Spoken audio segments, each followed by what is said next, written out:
विद्यार्थी मित्र हो, आज आपण आपल्या 12वीच्या राज्यशास्त्र या विषयातील दुसरा जो पाठ आहे 1991 नंतरच्या महत्त्वाच्या संकल्पना आणि समस्या,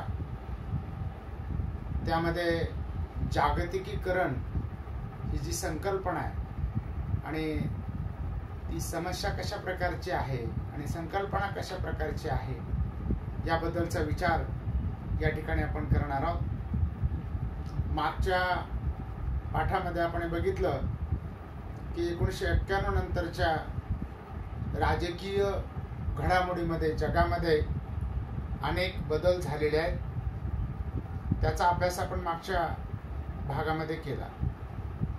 1989 मध्ये पूर्व युरोपमध्ये झालेले बदल म्हणजे विशेषतः सोव्हिएट रशियाचं झालेलं विघटन, त्यानंतर कुवेतची समस्या आणि नवीन जागतिक व्यवस्था याबद्दलचा विचार आपण मागच्या प्रकरणामध्ये केला।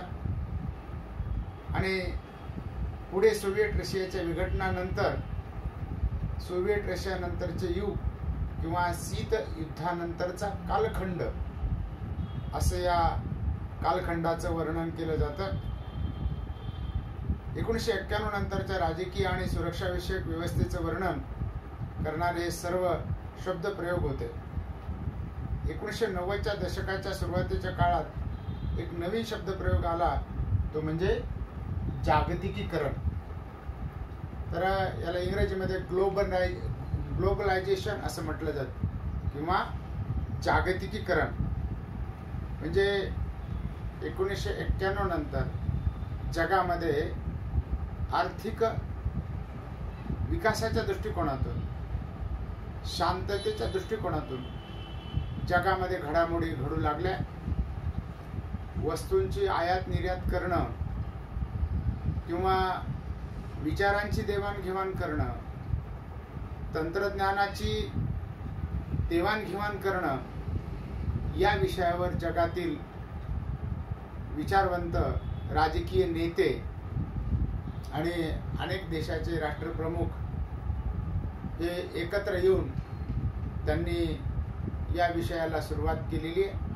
म्हणून जागतिकीकरण हा एक नवीन शब्दप्रयोग आधुनिक काळामध्ये वापरला जातो। कारण राजकीय, सामाजिक, सांस्कृतिक आणि आर्थिक, त्याचबरोबर तंत्रज्ञान आणि विचार प्रणालीमध्ये बदल झाला।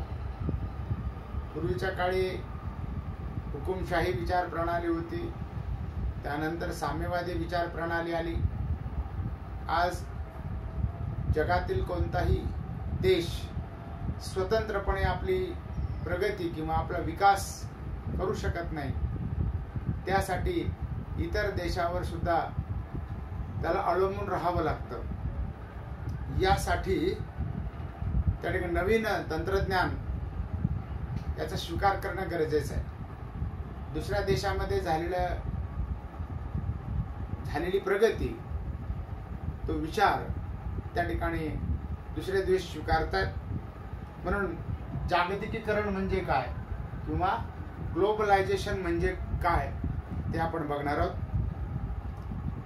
जागतिकीकरणाबद्दल आपण बोलतो तेव्हा परस्पराशी जोडलेल्या जागतिक व्यवस्थेबद्दल आपण बोलत असतो। बघा, आज जगामध्ये रशियाचं विघटन झालं, साम्यवादी विचारसरणी, तिची दोन गट महागट निर्माण झाले होते। एक भांडवलशाही राष्ट्रांचा एक गट अमेरिकेचा आणि दुसरा रशियाचा साम्यवादी विचारसरणीचा गट। पण दुसऱ्या महायुद्धानंतर भारतासारखे 150 राष्ट्र स्वतंत्र झाले आणि त्यांनी अलिप्ततावादी राष्ट्रांची एक गट निर्माण केला आणि तिसरी महाशक्ती निर्माण केली। म्हणून आज आपण जागतिकीकरणाबद्दल बोलत आहोत की आज जग हे वसुदैव कुटुंबकम झालेलं आहे। जग एक विचारानं चालण्याचा प्रयत्न करत आहे। आज आपण आपल्या देशाच्या प्रगतीसाठी आणि विकासासाठी इतर कोणत्याही देशांकडून आयात निर्यात करू शकतो. त्याला उदारीकरणाचं धोरण असं म्हटलं जातं. आर्थिक उदारीकरणाचं धोरण हे आधुनिक काळामध्ये जगातील बहुतांश देशांनी स्वीकारलेलं आहे. म्हणून आज आपल्या प्रगतीसाठी, आयात निर्यातीसाठी प्रत्येक देश एक दुसऱ्यावर अवलंबून आहे.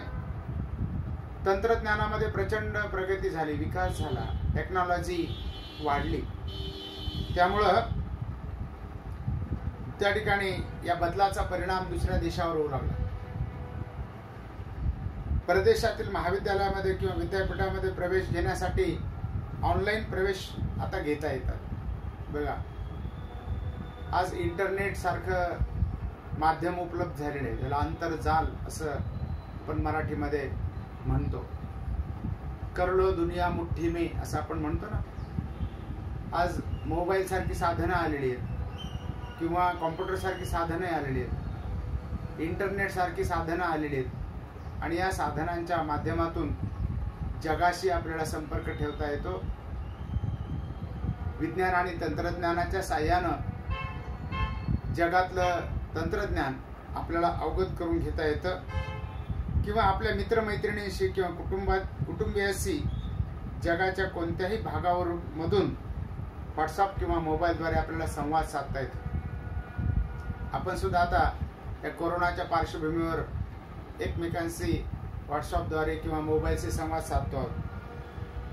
ही आधुनिक काळामध्ये 1990 नंतर जगामध्ये फार मोठ्या प्रमाणात प्रगती झाली. आर्थिक व्यवहार आणि व्यापाराच्या संदर्भात देखील अनेक बदल झाले. आज स्वयं निर्णयाचा अधिकार प्रत्येक देशाने स्वीकारलेला आहे. बहुतांश देशांनी लोकशाही शासन पद्धतीचा स्वीकार केलेला आहे. त्यामुळं 1991 नंतर जागतिकीकरणाच्या संदर्भामध्ये या 4 घटकांचा अभ्यास आपल्याला या ठिकाणी करायचा. राजकीय घटक, आर्थिक घटक, सामाजिक आणि सांस्कृतिक घटक. ही राजकीय संदर्भामध्ये जी वर्चस्ववादी वृत्ती होती ती आधुनिक काळामध्ये नाकारलेली. जे गुलामगिरीचं धोरण होतं, दुसऱ्या देशावर वर्चस्व प्राप्त करणं, त्या देशाला गुलाम बनवलं, म्हणजे पारतंत्र्यामध्ये असलेली अनेक राष्ट्र स्वतंत्र झाली आणि त्यांनी स्वतंत्र विचारसरणीचा स्वीकार केला. त्याचबरोबर आर्थिक स्वावलंबनाकडे प्रत्येक देश आज झुकलेला आहे आणि जगातील तंत्रज्ञान आपण कोणत्याही देशांकडून घेऊ शकतो. आज अमेरिकेसारखा अत्यंत पुढारलेला देश आहे. त्या अमेरिकेमध्ये जगातील अनेक विद्यार्थी जाऊन विद्यापीठामध्ये ज्ञान संपादन करू शकतात, तंत्रज्ञान अवगत करू शकतात. म्हणून इथं म्हटलेलं आहे, भारतातून व्यापाराच्या संदर्भामध्ये भारतातून फुले आणि फळे युरोप, अमेरिकेला निर्यात होतात, तर भारतीय बाजारपेठेत युरोप, अमेरिका किंवा चीन सारख्या देशातून माल येतो. बघा, ज्या वस्तूची आपल्याला गरज आहे त्या वस्तूची आपण आयात करतो आणि ज्या वस्तू आपल्या देशामध्ये मोठ्या प्रमाणात उत्पादित होतात त्या वस्तूची आपण निर्यात करतो. म्हणून भारतातून फुले आणि फळे निर्यात केली जातात, अमेरिकेमध्ये निर्यात केले जातात आणि भारतीय बाजारपेठेमध्ये युरोप आणि अमेरिकेसारख्या देशांकडून किंवा चीन सारख्या देशांकडून आपल्याला अनेक प्रकारचा माल आयात करतात. म्हणून या जागतिकीकरणामुळं, ग्लोबलायझेशनमुळं राष्ट्र आणि राष्ट्रातील लोक एकमेकांशी जोडले गेलेले आहेत. बघा की आज आपण जगातल्या कोणत्याही देशातील नागरिकांशी संपर्क करू शकतो. संस्था करू शकतात, कंपन्या करू शकतात, सरकार करू शकतं. म्हणून आपलं जे दळणवळण आहे त्या दळणवळणामध्ये एवढी प्रगती झालेली आहे की फास्ट दळणवळण झालेलं आहे. पूर्वीच्या काळी दळणवळणामध्ये गती नव्हती, कारण त्या ठिकाणी तंत्रज्ञानाचा फारसा विकास नव्हता. आज तंत्रज्ञानाचा, टेक्नॉलॉजीचा विकास झालेला आहे. त्यामुळं प्रगतीमध्ये वेग वाढलेला, प्रगतीचा वेग वाढलेला आहे. पूर्वी प्रगतीचा वेग नव्हता, फास्ट कम्युनिकेशन नव्हतं, संदेशवळण, दळणवळण नव्हतं. जगात एखाद्या ठिकाणी होणाऱ्या घटनांचा दुसरीकडे प्रभाव पडताना दिसून येतो. बघा, जगामध्ये एखादी घटना घडली की त्याचा परिणाम इतर देशामध्ये पडतो. मग ती घटना अमेरिकेमध्ये घडलेली असो, भारतामध्ये घडलेली असो, युरोप खंडात घडलेली असो किंवा आशिया कुठल्याही देशामध्ये घडलेली असो. म्हणून या बदलाकडे पाहण्याचे अनेक दृष्टिकोन आहेत. एक मत असं आहे की जरी आपण जागतिक पातळीवर एकमेकांशी जोडले गेलो असलो तरी राष्ट्र व्यवस्थेचे महत्त्व कमी झालेले नाही. राष्ट्र म्हणजे नेशन. की जरी आपण आज जग हे एक झालेलं असलं, संदेश वळणाच्या, दळणवळणाच्या बाबतीत, तंत्रज्ञानाच्या बाबतीत, आर्थिक विकासाच्या बाबतीत, आयात निर्यातीच्या बाबतीत, व्यापाराच्या बाबतीत जरी जग आज जवळ आलेलं असलं तरी प्रत्येक देशानं स्वतःची राष्ट्र, नेशन ही संकल्पना जोपासलेली आहे. तिचं महत्त्व कमी झालेलं नाही. किंबहुना राष्ट्रवादाला आज देखील महत्त्व आहे. राष्ट्रवाद म्हणजे आमच्यावर देश, आमच्या देशावर प्रेम आहे. आपण म्हणतो ना, भारत माझा देश आहे. आपली प्रतिज्ञा आहे की भारत माझा देश आहे, माझ्या देशावर माझं प्रेम आहे, माझ्या देशातल्या समृद्ध आणि विविधतेने नटलेल्या परंपरांचा मला अभिमान आहे. हा राष्ट्रवाद आहे की इतर देशांनाही मानायचं, पण आपल्या देशावर आपलं प्रेम असलं पाहिजे. म्हणून आपण म्हणतो भारत माझा देश आहे, सारे भारतीय माझे बांधव आहेत. बांधव म्हटलेलं ही राष्ट्र ही संकल्पना म्हणून प्रत्येक देशानं ही जोपासलेली आहे. त्याला राष्ट्रवाद म्हटलं जातं. काही तज्ञ लोकांच्या मते तंत्रज्ञान आणि अर्थशास्त्राने राष्ट्रांना एकमेकांच्या जवळ आणलं. त्यांच्या मते राष्ट्राचे सार्वभौमत्व तसेच अधिकार क्षेत्राच्या संकल्पनांना आज आव्हान दिले जात आहे. सार्वभौमत्व म्हणजे त्या ठिकाणी आपल्या देशावर दुसऱ्या देशाचं वर्चस्व असता कामा नये. त्याला सार्वभौमत्व म्हटलं जातं. आर्थिक बाबतीत, शस्त्रास्त्रांच्या बाबतीत, संरक्षणाच्या बाबतीत आपण स्वयंपूर्ण असलं पाहिजे. याला सार्वभौम सत्ता असं म्हटलं जातं. आपल्याला स्वयं निर्णय घेण्याचा अधिकार स्वातंत्र्यानंतर मिळालेला. परंतु काही तज्ञ लोकांचं असं म्हणणं आहे की या ग्लोबलायझेशनमुळं, जागतिकीकरणामुळं त्या ठिकाणी सार्वभौम सत्तेला हे आव्हान मिळालेलं आहे आणि अधिकार क्षेत्राला आव्हान मिळालेलं आहे. आता दुसऱ्या देशाचं कळत नकळतपणे वर्चस्व या जागतिकीकरणामुळं प्राप्त होऊ शकतं, येऊ शकतं. उदाहरणार्थ अमेरिकेसारख्या देशाकडून, बलाढ्य देशाकडून आपण अनेक वस्तू आयात करतो. मग कळत नकळतपणे अमेरिकेचा प्रभाव भारतावर पडतो. म्हणून इथं म्हटलेलं आहे की अधिकार क्षेत्राच्या संकल्पनांना आज आव्हान दिलं जात आहे. नागरी समाज आणि बिगर राजकीय अभिकर्ते महत्वाचे झाले आहेत. नागरी समाज म्हणजे शहरीकरण. आज शहरीकरण वाढत चाललेले बघा. खेडे किंवा ग्रामीण भाग ओस पडत चाललेला आहे. आणि बिगर राजकीय अभिकर्ते, अभिकर्ते म्हणजे एजंट. आज बघा, आपण आपली प्रगती करण्यासाठी, शिक्षणासाठी असेल, उदरनिर्वाहासाठी असेल किंवा नोकरी काम धंदा करण्यासाठी असेल, आपण जगातल्या कोणत्याही देशामध्ये जाऊ शकतो. हे जर आपल्याकडे तंत्रज्ञान असेल, आपल्याकडे ज्ञानाचा खजिना असेल तर कोणत्याही देशामध्ये जाऊन आपल्याला त्या ठिकाणी आपल्या ज्ञानाचा उपयोग करता येतो. त्या ठिकाणी नोकरी, कामधंदा, व्यापार आपल्याला करता येतो. पण हे सगळे एजंटच्या माध्यमातून सुरू झालेलं आहे. याला अभिकर्ते असं म्हटलेलं आहे. अभिकर्ते म्हणजे एजंटचं साखळी निर्माण झालेली आहे. आज सामाजिक चळवळी ज्या मानवी समस्यावर भर देतात त्या राष्ट्रांच्या सीमा छेदून आंतरराष्ट्रीय पातळीवर कार्य करतात. आज सामाजिक चळवळी निर्माण झालेल्या आहेत की प्रदूषण विषयक काही चळवळी आहेत. जगामध्ये प्रदूषण वाढत आहे. किंवा पर्यावरणाची एक मोठी समस्या निर्माण झालेली आहे, किंवा गुलामगिरीची प्रथा असेल, हे ज्या सामाजिक समस्या आहेत, या समस्येवर जगामध्ये आज विचार केला जातो, यावर जगामध्ये आज भर दिला जातो. या समस्या राष्ट्राच्या सीमा छेदून त्या ठिकाणी आंतरराष्ट्रीय पातळीवर कार्य करताना आपल्याला दिसून येतं की ज्या ज्या देशामध्ये प्रदूषण आहे, पर्यावरणाची समस्या आहे, किंवा लोकसंख्या वाढीची समस्या आहे, साक्षरतेची समस्या आहे, किंवा बेरोजगारीची समस्या आहे, किंवा गरिबीची समस्या आहे, अशा समस्या जागतिक पातळीवर चर्चिल्या जातात आणि या समस्येचं निराकरण जगातील अनेक राष्ट्रप्रमुख करतात, विचारवंत करतात आणि त्यातून एकमेकांना आर्थिक सहकार्य, सांस्कृतिक सहकार्य, सामाजिक सहकार्य करण्याचा प्रयत्न हे देश करताना आपल्याला दिसून येतात. म्हणून आता आपण वेगवेगळ्या क्षेत्रात होणाऱ्या या बदलांचा स्वतंत्रपणे अभ्यास करणार आहोत. स्वतंत्र आहेत बघा, आर्थिक घटक, सामाजिक घटक आणि सांस्कृतिक घटक, या स्वतंत्र 3 घटकांचा आपल्याला अभ्यास या ठिकाणी करायचा आहे. या बदलांचा भारतावर काय परिणाम होत आहे ते आपल्याला बघायचं आहे. आर्थिक घटकाचा काय परिणाम होतो, झाला किंवा होत आहे, सामाजिक घटकाचा काय परिणाम झाला किंवा होत आहे, किंवा सांस्कृतिक काही बदल होत आहेत का आपल्या देशामध्ये, तेही आपल्याला प्रामुख्याने या ठिकाणी पाहायचं आहे.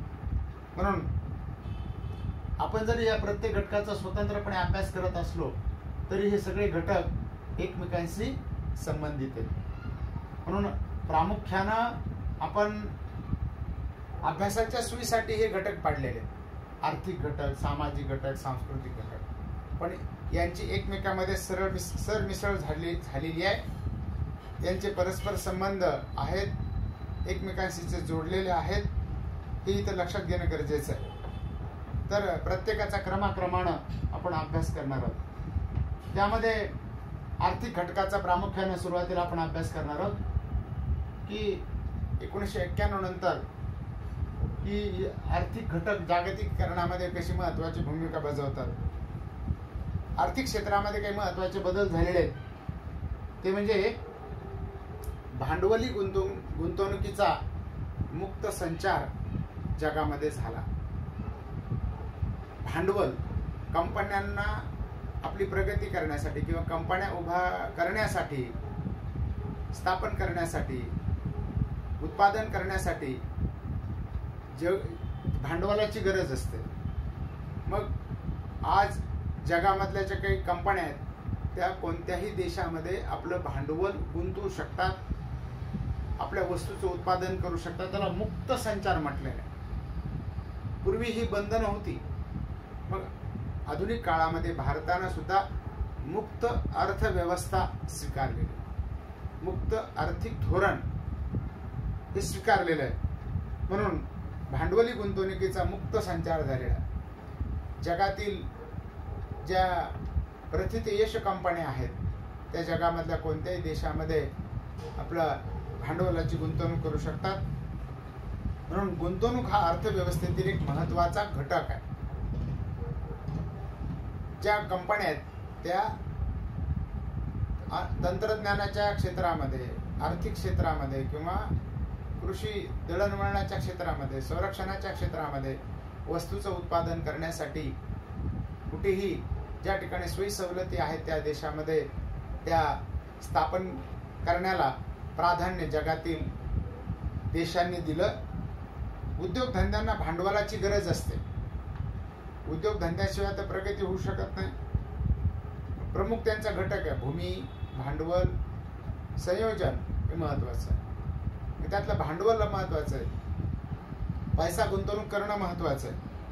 भांडवली गुंतवणुकीतून उद्योगाची उभारणी करतायत. अब्जावधी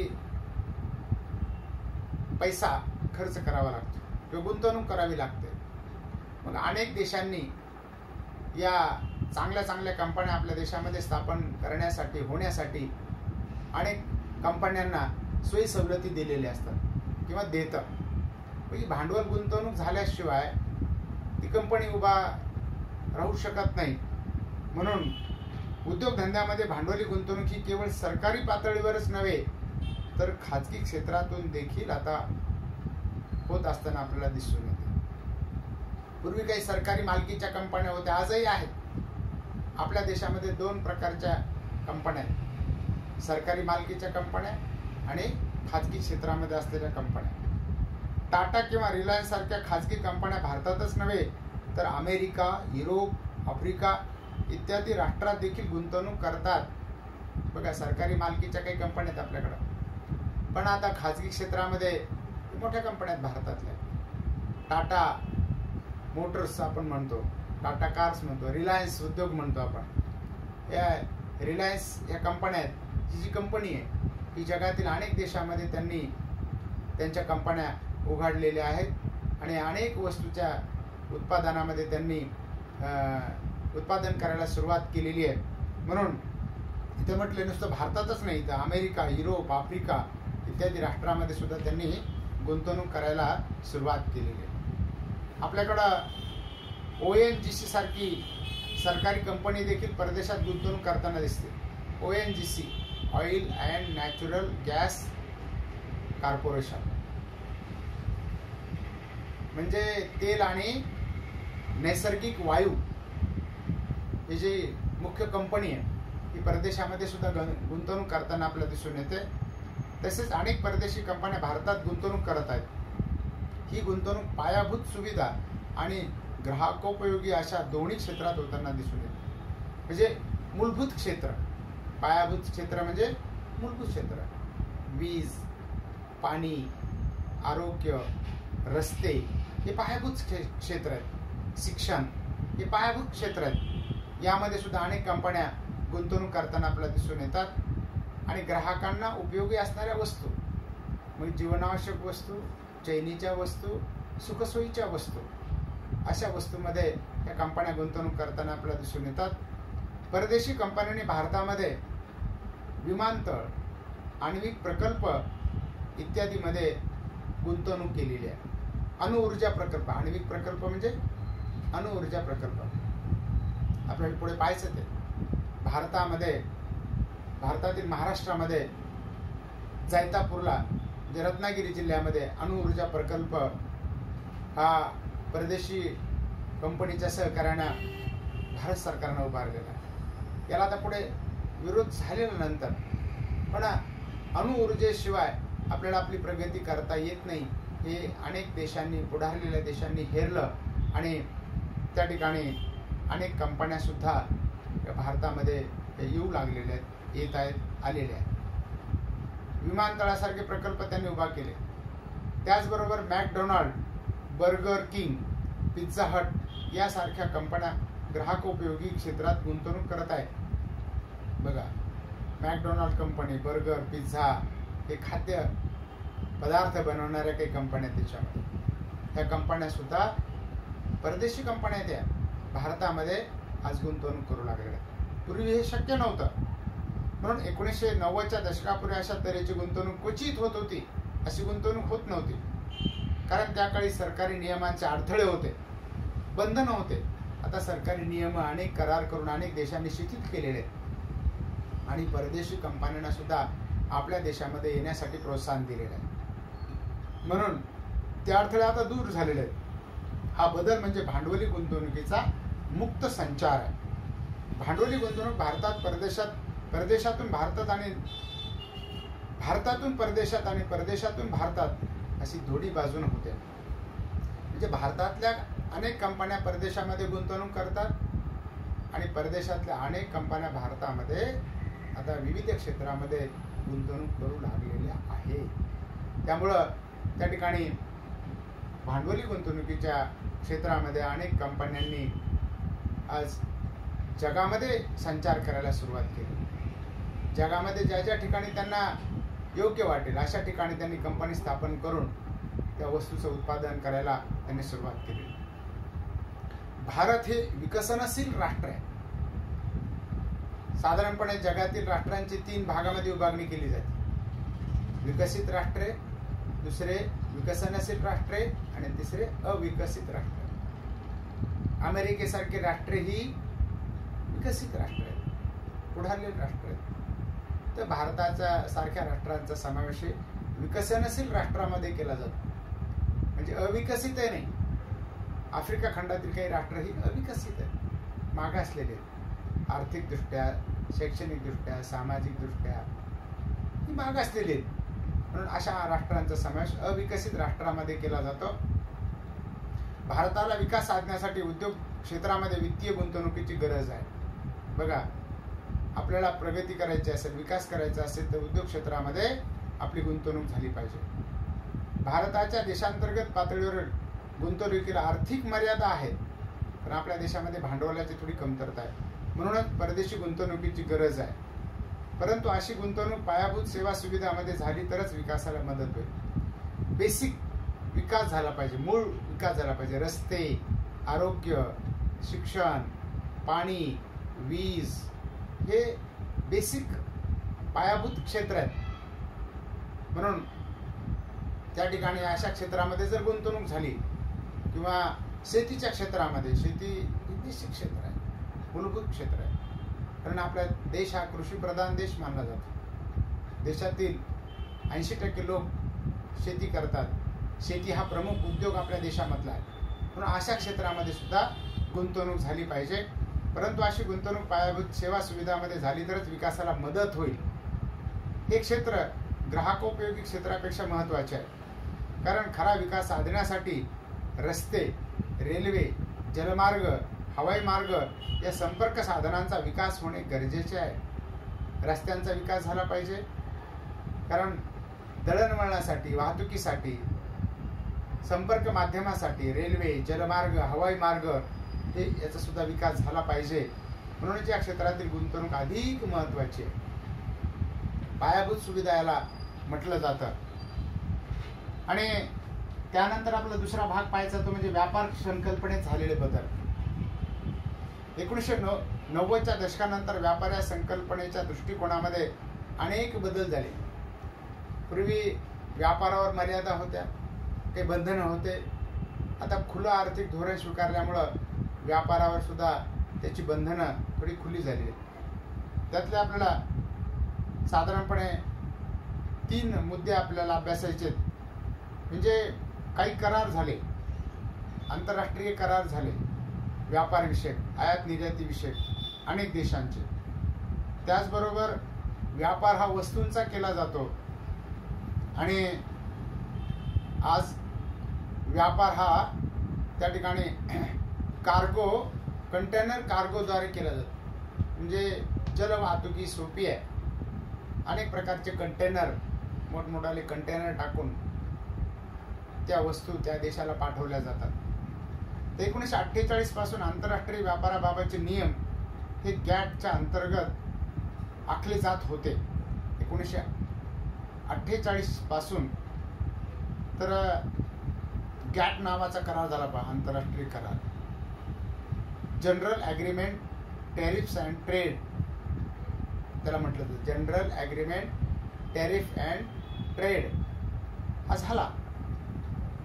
परंतु गॅट ही संघटना नव्हती, तो व्यापारासंबंधीचा राष्ट्रादरम्यान केलेला करार होता. करार, संघटना नव्हती. 1995 मध्ये गॅटच्या जागी जागतिक व्यापार संघटनेची स्थापना करण्यात आली. जागतिक व्यापार संघटना WHO, WTO world trade organisation 1995 ला स्थापन करण्यात आलं. आणि आयातीवरील सीमा शुल्क आणि इतर कर रद्द करून जागतिक पातळीवर व्यापार मुक्त करण्यासाठी राष्ट्रांना प्रोत्साहन देणे हे या संघटनेचे कार्य. दुसऱ्या देशातून वस्तू आयात करताना किंवा निर्यात करताना त्यावर वेगवेगळ्या प्रकारचे कर लावले जातात. त्याला सीमा शुल्क म्हटलं जातं. आणि इतर काही कर आहेत, तर ते कर हे रद्द करणं. कारण वस्तूवर कर वाढला की वस्तूची किंमत वाढते, आणि किंमत वाढली तर त्या देशामध्ये ती वस्तू विक्री होणार नाही. म्हणून सीमा शुल्क आणि इतर कर रद्द झाले पाहिजेत. आंतरराष्ट्रीय व्यापारासंबंधी असलेल्या नियमांच्या पालनाबाबत लक्ष ठेवणारी ही एकमेव संस्था आहे. एकमेव संस्था WTO याला म्हटलं जातं. WTO world trade organisation. Trade organisation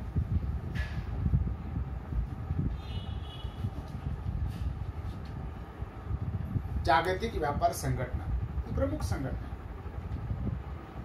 आंतरराष्ट्रीय व्यापारासंबंधीच्या असलेल्या नियमांच्या पालनाबाबत लक्ष ठेवणारी एकमेव संघटना. ही संघटना मुक्त व्यापारासाठी प्रोत्साहन देते. ही संघटना काय करते? एका देशानं दुसऱ्या देशाला मुक्त व्यापार केला पाहिजे. देशादरम्यानचे व्यापारासंबंधीचे विवाद सोडवणे, एका देशाचे दुसऱ्या देशाशी काही वाद असतील व्यापारासंबंधीचे, हे सोडवण्याचं काम ही संघटना करते. आणि देशादरम्यान व्यापाराबाबत बोलणी घडून आणते. एका देशानं दुसऱ्या देशाशी बोलणी केली पाहिजे, की आयात निर्यातीच्या संदर्भामध्ये विचार विनिमय केला पाहिजे, असं या संघटनेचं प्रमुख कार्य आहे. त्यानंतर दुसरा घटक याच्यामध्येच इथं म्हणजे व्यापार हा साधारणतः वस्तूचा केला जातो.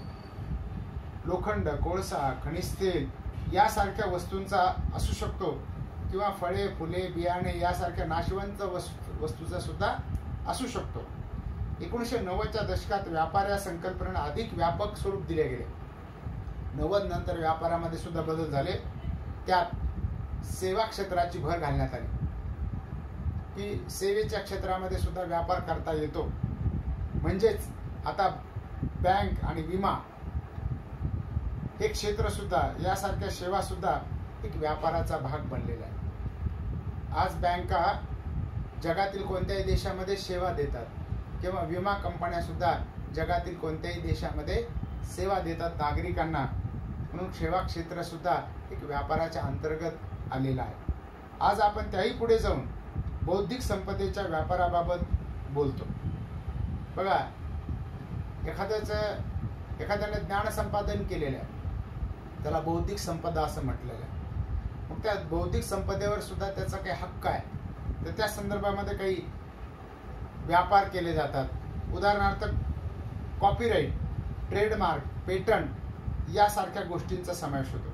कॉपीराईट म्हणजे एखाद्यानं वस्तू उत्पादित केली तर त्या वस्तूवर त्याचाच हक्क असेल, तशा प्रकारच्या वस्तू दुसरी कोणी निर्माण करू शकणार नाही, कॉपीराईट करू शकणार नाही, त्याचा तो हक्क आहे, अधिकार आहे. किंवा ट्रेडमार्क, की त्याचं ते बोधचिन्ह आहे, त्या वस्तूचं बोधचिन्ह असतं. इथे दिलेलंच बघा, कॉपीराईट काही वस्तूचे अमूल, वाडीलाल किंवा गुगल हे वस्तूचे ट्रेडमार्क आहेत बघा. किंवा पेटंट, एखाद्यानं काही एखाद्या वस्तूचा शोध लावला तर त्या वस्तूच्या शोधावर त्याचं पेटंट असतं, त्या व्यक्तीचं किंवा त्या देशाचं पेटंट असतं, किंवा प्रमुख अधिकार असतो, दुसऱ्याला तो घेता येणार नाही. तर त्यातून सुद्धा व्यापार केला जातो आणि त्यातून सुद्धा त्या देशाला आर्थिक फायदा होतो. तिसरा परिणाम होतो तो म्हणजे व्यापाराबाबत आणखी एक महत्त्वाचा बदल हा कंटेनर कार्गोद्वारे झाला आहे. मोठमोठे कंटेनर ते मोठमोठ्या जहाजामध्ये टाकून, इथे चित्र दिले बघा, भव्य दिव्य असे कार्गो कंटेनर टाकून, मोठे भव्यचे भव्य टाकून प्रचंड प्रमाणामध्ये माल वाहतूक जहाजाद्वारे एका देशातून दुसऱ्या देशामध्ये केली जाते. अशा जहाजासाठी खास बंदराची व्यवस्था असते.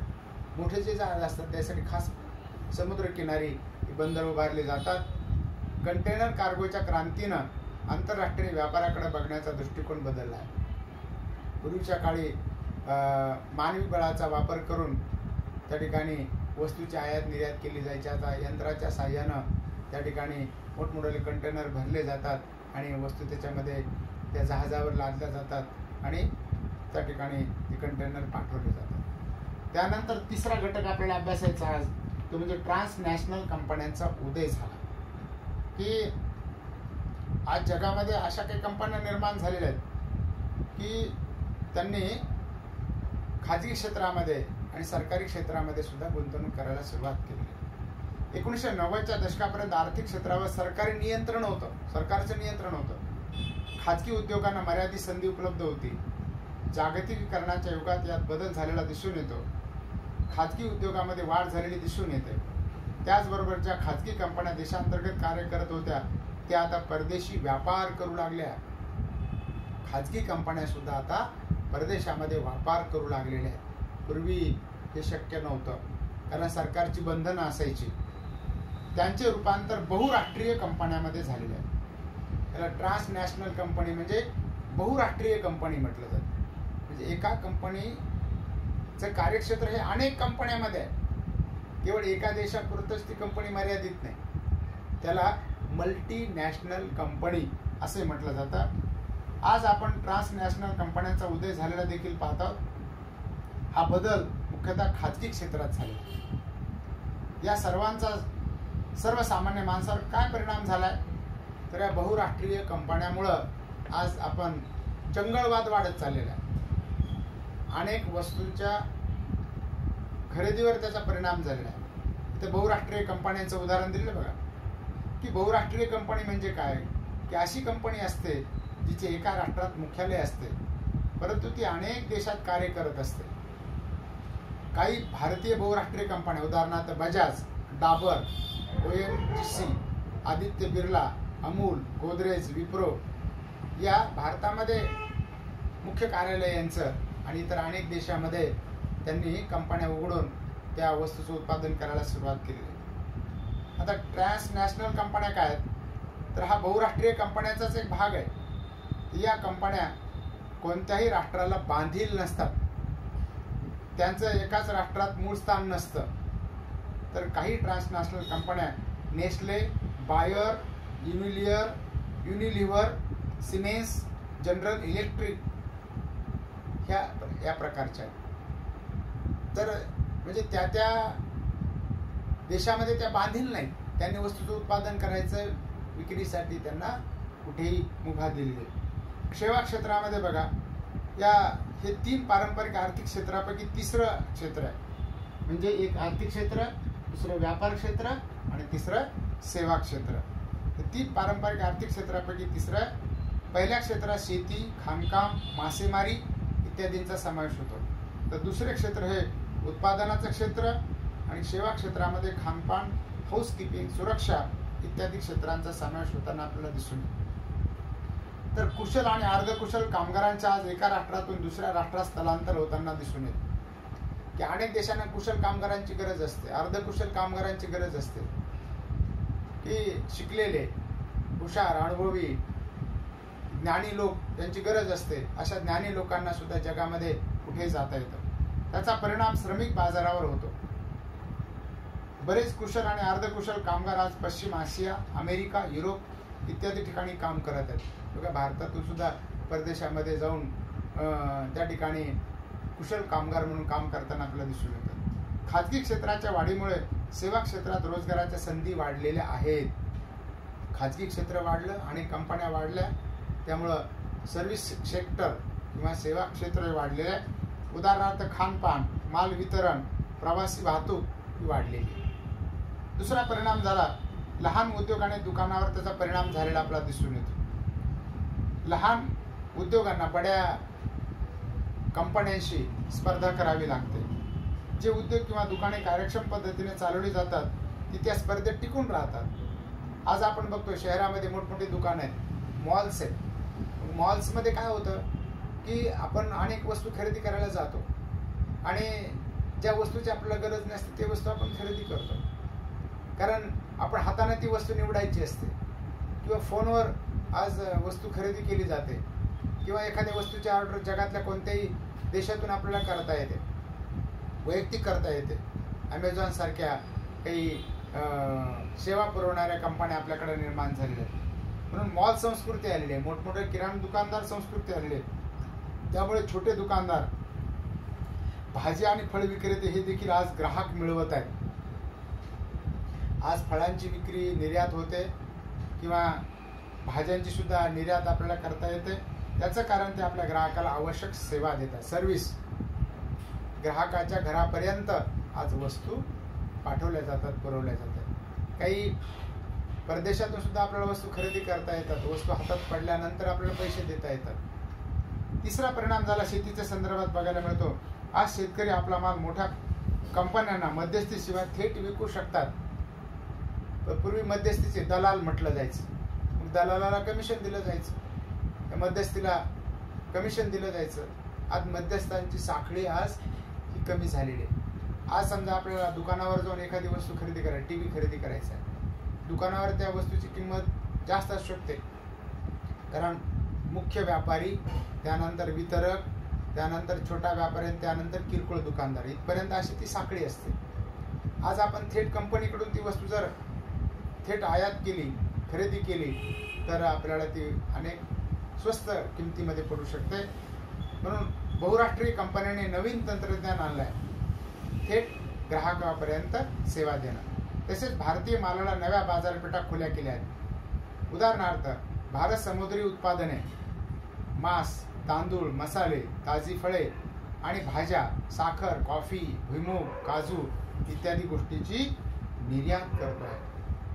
बघा, अनेक वस्तू भारत हा निर्यात करतोय. म्हणून जागतिकीकरणाच्या संदर्भामध्ये, ग्लोबलायझेशनच्या संदर्भामध्ये 1991 नंतर हे बदल झालेले आहेत. पूर्वी राजकीय व्यवस्थेमध्ये बदल झाले होते. पहिलं महायुद्ध झालं, दुसरं महायुद्ध झालं आणि नंतर जगाची 3 भागामध्ये विभागणी झाली.